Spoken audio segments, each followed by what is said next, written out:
안녕. 오늘은 모세의 두 번째 이야기를 들려줄 거야. 지난번 애굽으로 돌아간 모세 이야기 기억하니? 애굽으로 돌아간 모세는 형 아론과 함께 바로 왕을 찾아갔어. 그리고 백성들을 떠날 수 있게 해달라고 말했어. 바로 왕은 하나님의 뜻이라면 그 증거를 보이라고 했어. 그런데 하나님은 이미 이런 상황이 생기면 아론에게 지팡이를 던지라고 알려주셨어. 그 순간 아론의 지팡이가 뱀으로 변했어.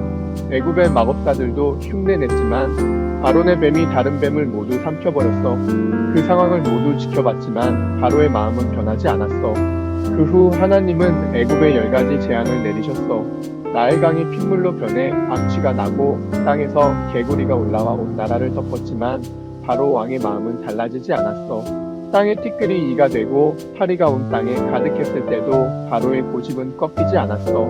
종기와 우박 그리고 메뚜기의 재앙까지 차례대로 계속되었지만 바로는 그 순간에만 놓아주겠다고 약속을 하고 재앙이 멈추면 다시 말을 바꿔 백성들을 놓아주지 않았어. 그러던 중 애굽 땅에 3일 동안 어둠이 찾아왔어. 낮이나 밤이나 애굽 사람들은 깜깜해서 아무것도 할 수 없었어. 하지만 이스라엘 사람들이 사는 곳은 달랐어. 이제 드디어 마지막 재앙이 시작되었어. 하나님은 이스라엘 백성들에게 어린 양을 잡아 그 피를 문에 바르게 하셨어.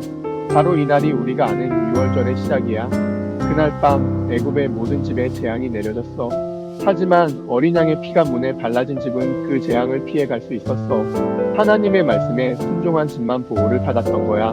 장자의 죽음이란 큰 재앙이 애굽 땅에 내리자 바로는 이제 나가라고 마침내 항복하고 말았어. 하나님이 말씀하신 대로 이스라엘 백성들은 이제 애굽 땅을 떠날 준비를 했어. 홍해 앞에 도착할 쯤이었어. 또 다시 마음을 바꾼 바로 왕이 애굽의 군대와 함께 모세의 길을 쫓고 있었어. 앞에는 바다, 뒤에는 군대, 백성들은 두려워했어. 그리고 자신들을 애굽에서 데리고 나온 모세를 원망하고 불평했어. 그때 하나님은 모세에게 지팡이를 들라고 하셨어.